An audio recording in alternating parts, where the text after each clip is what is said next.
안 되고요. 괜찮아요. 94장 찬송하십시다. 찬송가 94장입니다.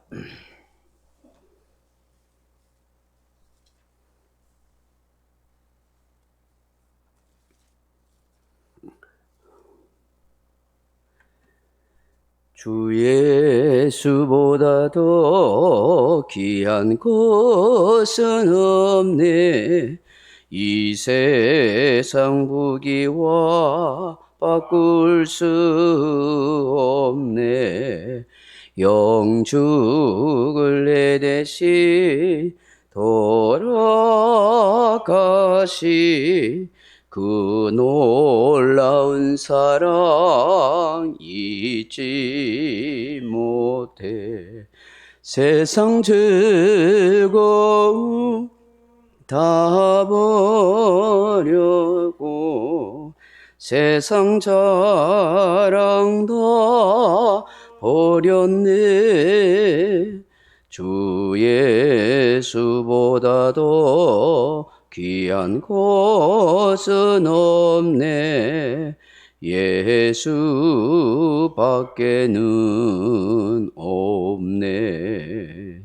주 예수보다 더 귀한 것은 없네. 이 세상 명예와 바꿀 수 없네.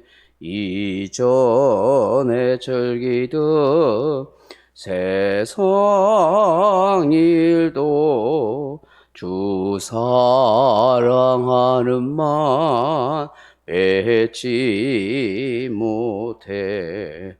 세상 즐거움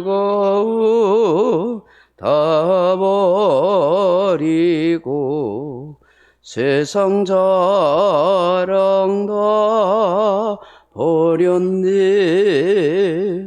주 예수보다 더 귀한 것은 없네.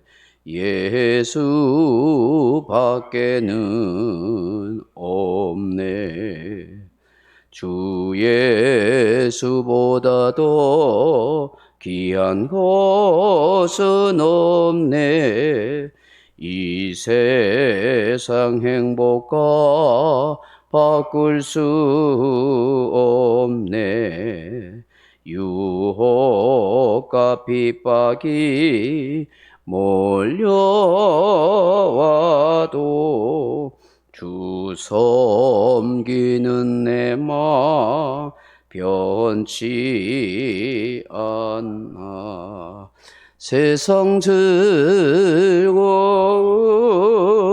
다 버리고 세상 자랑 다 버렸네. 주 예수보다 더 귀한 것은 없네. 예수밖에는 없네. 아멘. 아멘. 하나님 말씀 요한복음 2장 11절 말씀 같이 읽겠습니다.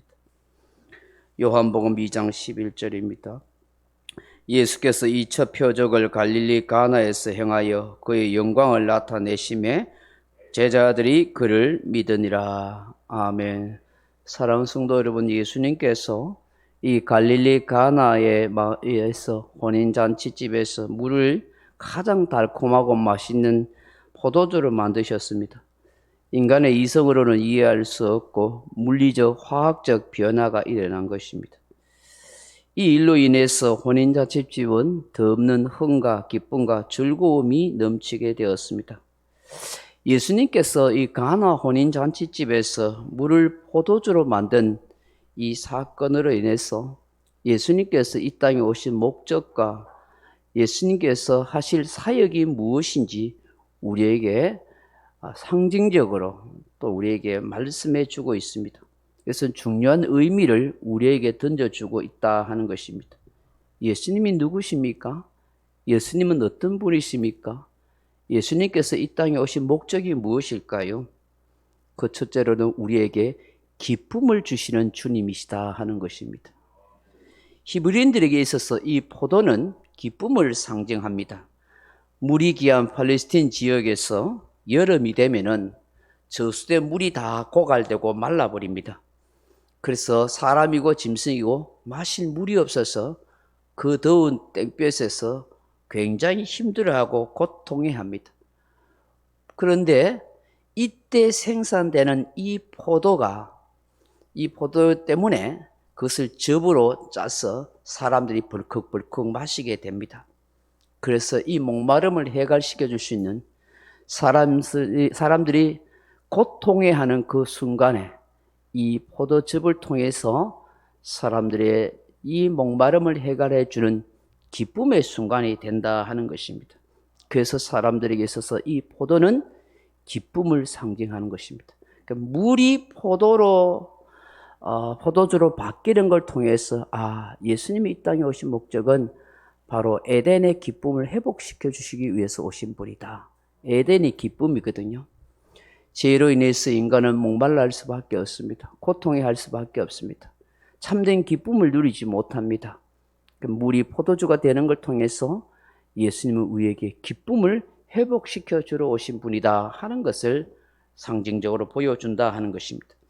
두 번째는 우리 예수님께서는 우리의 생수가 되시는 예수님이시다 하는 것입니다. 앞서서 이 목마름을 해결해 주시러 오시는 예수님, 그 예수님은 바로 우리의 생수가 되신다 하는 것입니다. 요한복음 7장 37절에서 누구든지 목마르거든 내게로 와서 마시라. 나를 믿는 자는 그 배에서 생수의 강이 흘러나리라고 말씀하십니다. 이는 바로 우리가 받을 성령을 말씀하십니다라고 말씀합니다. 누구든지 목마른 인생, 영혼이 가라앉은 인생은 예수께 나와서 예수의 생수를 마시게 되는 것입니다. 남편을 5이나 바뀌었던 그 사마리아 성의 수가성 여인은 바로 예수님을 만남으로 인해서 생수가 되신 예수님을 통해서 그의 삶의 목마름을 해결받을 수가 있었습니다. 내가 주는 물은 영원히 목마르지 않은 생수가 되리라. 그래서 바로 예수 그리스도를 만나고 그분을 믿음으로 인해서 그 영혼의 참된 목적과 삶의 의미를 깨달을 수 있게 되었다 하는 것입니다. 세 번째, 우리가 이 가나 혼인잔치를 통해서 깨닫게 된 것은 앞서서 말씀했지만 겸손한 믿음의 사람에게 역사하시는 예수님이십니다 하는 것입니다. 왜 가나 혼인잔치집에서 이런 기적을 일으킬까요? 이 가나라 하는 말은 가나 하는 말인데 물을 꿇다, 겸손하다 하는 뜻이 있습니다. 마리아는 예수님 앞에 겸손한 마음으로 무릎 꿇는 믿음으로 은혜를 구합니다. 그 무릎 꿇고 겸손한 믿음이 하나님의 놀라운 역사와 기적을 일으킨 것입니다. 오늘날도 마찬가지입니다. 뻣뻣하고 꼿꼿하고 교만한 마음이 아니라 주님 앞에 가난한 마음, 겸손한 마음, 무릎 꿇는 믿음을 가지고 나오면 언제든지 하나님은 역사하시고 능력을 베풀 수 있는 주님이라는 것을 체험하게 되는 것입니다. 제가 기도를 하고 특별히 성도들에게 성령 받도록 기도하고 은사가 임하도록 기도하는데 사람마다 다릅니다. 기도해 보면은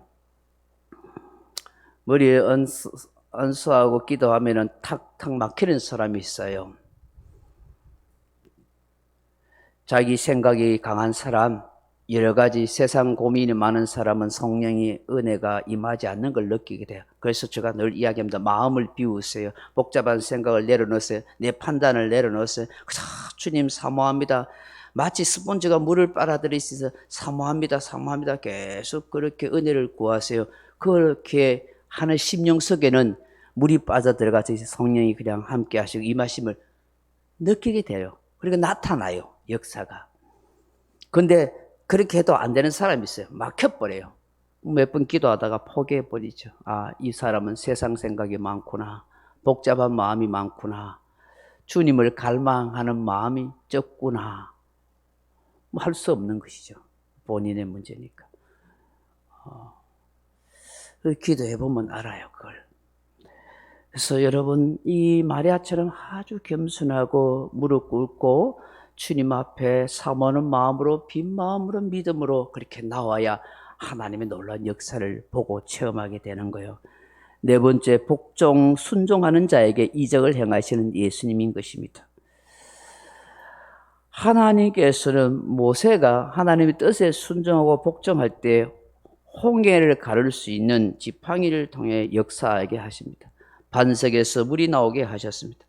이 하인들의 그 복종과 순종을 통하여 물이 포도주가 되게 하시는 역사를 주셨던 것입니다. 그래서 여러분, 이 카나라는 말에는 복종하다 하는 뜻도 담겨 있습니다. 복종하고 순종하면은 하나님의 뜻이 이루어지는 역사가 일어나는 것입니다. 여러분, 존 비비어 목사님이 쓰신 순종이라는 책이 있습니다. 중직자들이 꼭 읽어볼 수 있으면 좋겠습니다. 거기 어떤 내용이 나오면 이 존 비비어 목사님이 굉장히 영성이 깊고 아주 믿음이 탁월한 분이에요. 근데 이분이 사역하서 협력 목사로 어느 교회에 있는데 그게 담임 목사님이 계신 거예요. 자기는 협력 목사자, 부목사인 것이죠. 그래서 교회의 어떤 일을 의논할 때에 담임 목사님이 이런 걸 지시를 하는데 아무리 생각해도 자기 생각에 맞지 않는 거예요. 그건 틀릴 것 같아요. 결과가 잘못될 것 같아요. 그래서 목사님한테 목사님 이건 아닌 것 같습니다 하고 건의를 합니다. 근데 담임 목사님은 계속해서 우깁니다. 고집을 펴니다. 마음이 불편해지는 것입니다. 조미비어 목사님이. 그걸 따르기가 굉장히 힘들어집니다. 그러다 보니까 그 담임 목사님에 대한 자꾸 불신이 생기고 불평이 생기죠. 그때 하나님께서 존 비비어 목사에게 말합니다. 존, 네가 할 일은 순종인 거야. 존, 너 순종만 해. 그렇게 음성이 들립니다. 아니, 목사님, 하나님, 담임 목사님이 아닌 것 같은데요? 틀린 것 같은데요? 그러나 너는 순종만 해. 이러는 거예요. 그래서 마음에 힘들고 어렵지만 순종합니다. 따르기로 합니다. 결과는 담임 목사님 틀렸습니다. 그런데 참 놀라운 거는 말이에요. 존 비비어 목사가 깨닫게 됩니다. 아, 하나님이 세우신 권위가 있구나. 질서가 있구나. 나는 그 질서에 순종하기를 원하구나. 담임 목사님이 존 목사님, 내가 실수한 것 같아. 미안해 라고 이야기합니다. 근데 여러분 참 놀라운 거는 말이에요. 존 비비어 목사님이 그 일을 통해서 순종의 은혜를 깨닫게 됩니다. 만약에 내가 그 목사님, 담임 목사님이 세운 질서에 내가 불순종하고 계속 불평하고 불신했다면 그 관계가 깨어지는 거예요. 하나님은 그걸 원치 않은 거예요. 하나님 그거 원치 않은 거예요. 너는 순종을 통해서 신뢰 관계가 계속 유지되기를 원하는 거예요. 그럼 하나님은 그 담임 목사님에게 깨닫게 하시는 거예요. 아, 나의 결정이 실수였구나, 잘못이었구나 깨닫고 고치고 하나님 앞에 더 바로 설 수 있도록 그 목사님, 담임 목사님에게 그 은혜를 주시는 거예요. 존 비비어 목사님이 뭐냐면 너는 순종하는 거야. 너는 권위 앞에 질서 앞에 순종하는 거야. 그것이 하나님이 너에게 원하는 거야. 네가 담임 목사님을 고치려 하는 것이 아니라 따지려는 것이 아니라 네가 옳다고 주장하는 것이 아니라 너는 순종하고 따르는 거 그게 하나님이 원하는 거야. 그 깨달음을 얻게 됩니다. 대부분 우리는 그래요. 내 고집이 내 생각이 옳다고 주장해요. 그래서 상대방을 고치려 하고 바꾸려 하고 그것 때문에 다툼이 일어나고 관계가 깨어지는 거예요. 교회가 깨어지는 거예요. 그 하나님이 원하고 기뻐하지 않는 거예요. 나는 내가 할 수 있는 것은 질서 앞에 순종하는 거예요. 하나님이 나에게 깨달음을 주시는 거예요. 담임 목사님은, 남편은, 아내는, 자녀는 각자에게 하나님이 주시는 깨달음이 있습니다. 우리는 완벽하지 않아요. 실수할 수 있어요. 잘못할 수 있어요. 그러나 그 일을 통해서 우리가 성장해 가요. 성숙해 가는 것이잖아요. 담임 목사님은 목사님대로 깨달음을 통해서 실수를 통해서 성장하고 고치고 성숙해 가는 것이고 나는 순종을 통해서 하나님 앞에 더 아름다운 믿음으로 성장하고 성숙해 가는 것이죠. 어쨌든 간에 오늘 예수님께서는 이 복종과 순종을 통해서 일하시는 주님이시다 하는 것입니다. 그리고 제자들에게 믿음을 통해서 예수님의 영광을 나타내신다고 말씀하고 있습니다. 예수님께서 이 일을 통해서 영광을 나타내시는 주님이십니다 하는 것입니다. 한 가지 더 깨닫게 되는 것이 뭐냐 하면 나중에 더 큰 은혜를 주시는 주님이시다. 나중에 더 큰 은혜를 주시는 주님이시다. 우리 포도주가 되게 하심으로 포도주가 훨씬 나중에 그 포도주가 훨씬 더 맛있는 포도주가 된 것처럼 우리에게 더 큰 은혜를 나중에 주시는 주님이십니다 하는 것을 말씀하는 것입니다. 오늘 이 우리 포도주가 되는 이 가나의 기적의 혼인잔치의 기적을 통해서 우리 인생에 기쁨을 주시는 주님, 우리에게 생수가 되시는 주님, 우리의 믿음을 통해서 일하시는 예수님, 우리의 복종을 통해서 역사하시는 예수님, 그리고 우리에게 더 큰 은혜를 나중에 주시는 주님이심을 우리에게 말씀하십니다. 이 일을 통해서 주님이 영광을 나타내셨습니다. 오늘 저와 여러분이 믿는 이 예수님에 대한 확신을 가지고 오늘도 믿음의 길을 걸어갈 수 있는 축복의 저와 여러분 되기를 주님의 이름으로 축원합니다. 명령과 선포합니다. 1. 나는 주님의 은혜로 모든 일에 날마다 점점 더 좋아지고 있다. 나는 오늘부터 다른 사람을 비난 원망하거나 비판 판단 정죄하지 않겠습니다. 나는 하나님 다음으로 나를 사랑한다. 나는 나를 사랑한다. 교만은 독약이다. 그 어떤 경우에도 감사합니다. 나는 내 안에 살아계신 예수님 때문에 행복하다. 있을지어다 그대로 되니라. 좋았더라. 아멘. 각자 기도하시다 하도록 하시기 바랍니다.